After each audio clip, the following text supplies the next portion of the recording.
सरस्वती व्यासं ततो जयमुदीरये। मूकं करोति वाचालं पंगुलं लङ्घयते यत्कृपातमहं वन्दे परमानन्दमाधवं।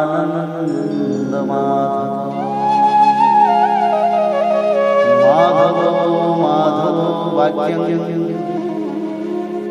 माधवो माधव हरि परन्ते साधवा नित्यं सकलकार्येषु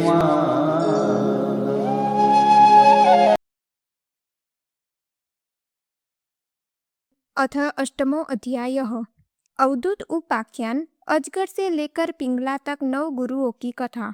अवधूत दत्तात्रेय जी कहते हैं, राजन, प्राणियों को जैसे बिना इच्छा के, बिना किसी प्रयत्न के रोकने की चेष्टा करने पर भी पूर्व कर्म अनुसार दुख प्राप्त होते हैं, वैसे ही स्वर्ग में या नरक में कहीं भी रहे उन्हें इंद्रिय संबंधी सुख भी प्राप्त होते ही है। इसलिए सुख और दुख का रहस्य जानने वाले बुद्धिमान पुरुष को चाहिए कि इनके लिए इच्छा अथवा किसी प्रकार का प्रयत्न न करे। बिना मांगे, बिना इच्छा किए स्वयं ही अनायास जो कुछ मिल जाए, वह चाहे रूखा सूखा हो, चाहे बहुत मधुर और स्वादिष्ट, अधिक हो या थोड़ा, बुद्धिमान पुरुष अजगर के समान उसे ही खाकर जीवन निर्वाह कर ले और उदासीन रहे। यदि भोजन न मिले तो उसे भी प्रारब्ध भोग समझकर किसी प्रकार की चेष्टा न करे, बहुत दिनों तक भूखा ही पड़ा रहे।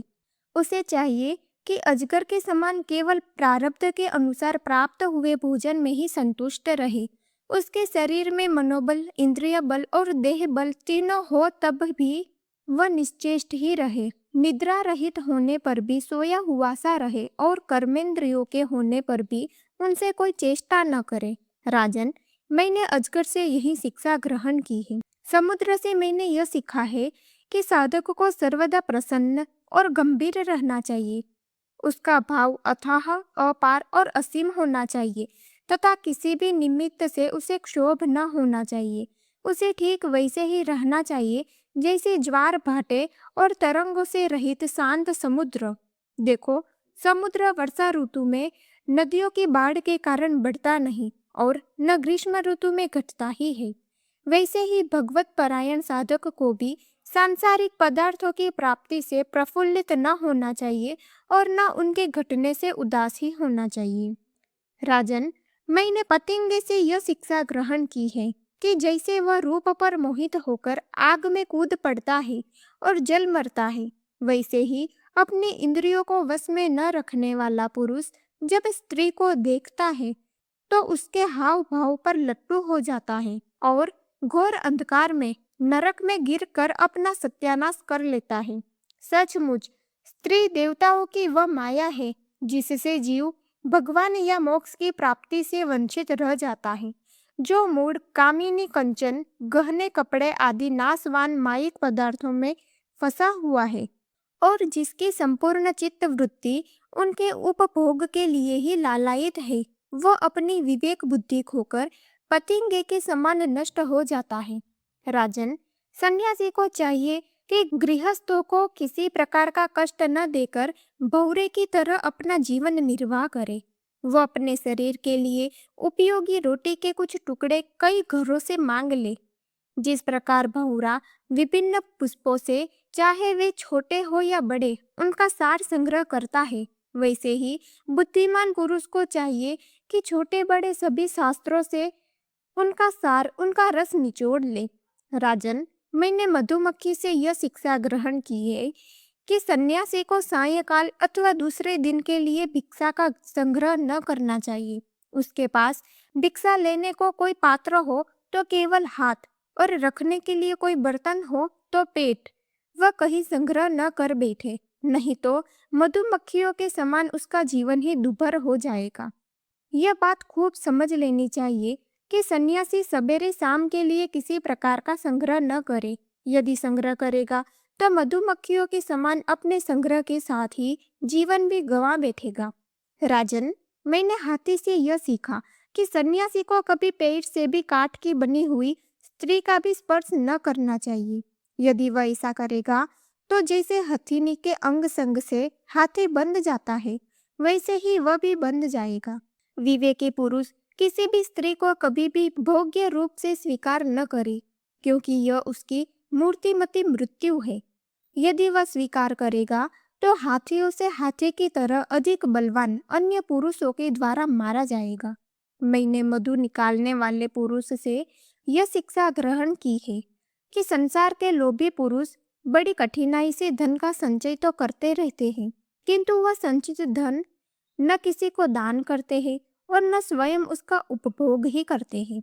बस जैसे मधु निकालने वाला मधुमक्खियों द्वारा संचित रस को निकाल ले जाता है, वैसे ही उनके संचित धन को भी उसकी टोह रखने वाला कोई दूसरा पुरुष ही भोगता है। तुम देखते हो ना कि मधुहारी मधुमक्खियों का जोड़ा हुआ मधु उनके खाने से पहले ही साफ कर जाता है, वैसे ही गृहस्थों के बहुत कठिनाई से संचित किए पदार्थों को, जिनमें वे सुख भोग की अभिलाषा रखते हैं, उनसे भी पहले सन्यासी और ब्रह्मचारी भोगते हैं, क्योंकि गृहस्थ तो पहले अतिथि अभ्यागतों को भोजन कराकर ही स्वयं भोजन करेगा। मैंने हरिण से यह सीखा है कि वनवासी सन्यासी को कभी विषय संबंधी गीत नहीं सुनने चाहिए। वह इस बात की शिक्षा उस हरिण से ग्रहण करे जो व्याध के गीत से मोहित होकर बंध जाता है। तुम्हें इस बात का पता है कि हरिणी के गर्भ से पैदा हुए ऋष्यशृंग मुनि स्त्रियों का विषय संबंधी गाना बजाना, नाचना आदि देख सुनकर उनके वश में हो गए थे और उनके हाथ की कठपुतली बन गए थे। अब मैं तुम्हें मछली की सीख सुनाता हूँ। जैसे मछली कांटे में लगे हुए मांस के टुकड़े के लोभ से अपने प्राण गंवा देती है, वैसे ही स्वाद का लोभी दुर्बुद्धि मनुष्य भी मन को मत कर व्याकुल कर देने वाली अपनी जिह्वा के वश में हो जाता है और मारा जाता है। विवेकी पुरुष भोजन बंद करके दूसरी इंद्रियों पर तो बहुत शीघ्र विजय प्राप्त कर लेते हैं, परंतु इससे उनकी रसना इंद्रिय वश में नहीं होती। वह तो भोजन बंद कर देने से और भी प्रबल हो जाती है। मनुष्य और सब इंद्रियों पर विजय प्राप्त कर लेने पर भी तब तक जितेंद्रिय नहीं हो सकता जब तक रसनेन्द्रिय को अपने वश में नहीं कर लेता, और यदि रसनेन्द्रिय को वश में कर लिया तब तो मानो सभी इंद्रिय वश में हो गई। नृपनंदन, प्राचीन काल की बात है। विदेह नगरी मिथिला में एक वैश्या रहती थी। उसका नाम था पिंगला। मैंने उससे जो कुछ शिक्षा ग्रहण की वह मैं तुम्हें सुनाता हूँ। सावधान होकर सुनो। वह स्वेच्छाचारिणी तो थी ही, रूपवती भी थी। एक दिन रात्रि के समय किसी पुरुष को अपने रमण स्थान में लाने के लिए खूब बन ठन कर उत्तम वस्त्र आभूषणों से सजकर बहुत देर तक अपने घर के बाहरी दरवाजे पर खड़ी रही। नर रत्न उसे पुरुष की नहीं धन की कामना थी, और उसके मन में यह कामना इतनी दृढ़ मूल हो गई थी कि वह किसी भी पुरुष को उधर से आते जाते देखकर यही सोचती कि यह कोई धनी है और मुझे धन देकर उपभोग करने के लिए ही आ रहा है। जब आने जाने वाले आगे बढ़ जाते तब फिर वह संकेत जीविनी वेश्या यही सोचती कि अवश्य ही अब की बार कोई ऐसा धनी मेरे पास आवेगा जो मुझे बहुत सा धन देगा। उसके चित्त की यह दुराशा बढ़ती ही जाती थी। वह दरवाजे पर बहुत देर तक टंगी रही। उसकी नींद भी जाती रही। वह कभी बाहर आती तो कभी भीतर जाती। इस प्रकार आधी रात हो गई। राजन, सचमुच आशा और सो भी धन की बहुत बुरी है। धनी की बाट जोते जोते उसका मुंह सूख गया, चित्त व्याकुल हो गया। अब उसे इस वृत्ति से बड़ा वैराग्य हुआ। उसमें दुख बुद्धि हो गई। इसमें संदेह नहीं कि इस वैराग्य का कारण चिंता ही थी, परंतु ऐसा वैराग्य भी है तो सुख का ही हेतु। जब पिंगला के चित्त में इस प्रकार वैराग्य की भावना जागृत हुई तब उसने एक गीत गाया। वह मैं तुम्हें सुनाता हूँ। राजन, मनुष्य आशा की फांसी पर लटक रहा है। इसको तलवार की तरह काटने वाली यदि कोई वस्तु है तो वह केवल वैराग्य है।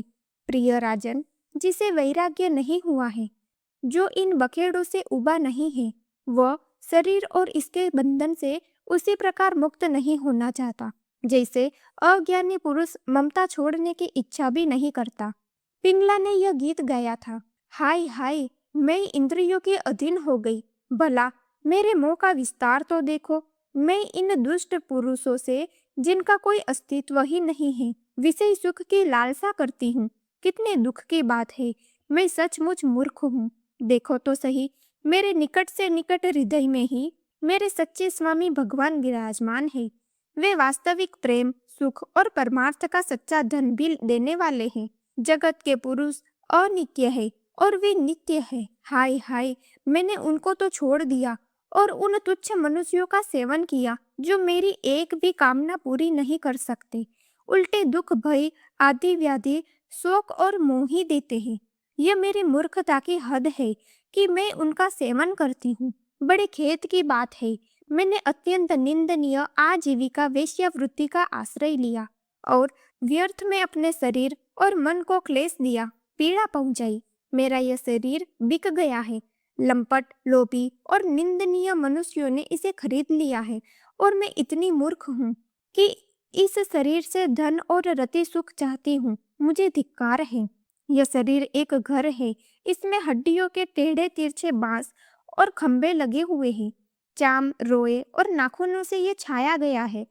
इसमें 9 दरवाजे हैं जिनसे मल निकलते ही रहते हैं। इसमें संचित संपत्ति के नाम पर केवल मल और मूत्र है। मेरे अतिरिक्त ऐसी कौन स्त्री है जो इस स्थूल शरीर को अपना प्रिय समझकर सेवन करेगी। यूं तो यह विदेहों की जीवन मुक्तों की नगरी है, परंतु इसमें मैं ही सबसे मूर्ख और दुष्ट हूँ, क्योंकि अकेली मैं ही तो आत्मदानी, अविनाशी एवं परम प्रियतम परमात्मा को छोड़कर दूसरे पुरुष की अभिलाषा करती हूँ। मेरे हृदय में विराजमान प्रभु समस्त प्राणियों के हितैषी, सुहृद, प्रियतम स्वामी और आत्मा है। अब मैं अपने आप को देकर इन्हें खरीद लूंगी और इनके साथ वैसे ही विहार करूंगी जैसे लक्ष्मी जी करती है।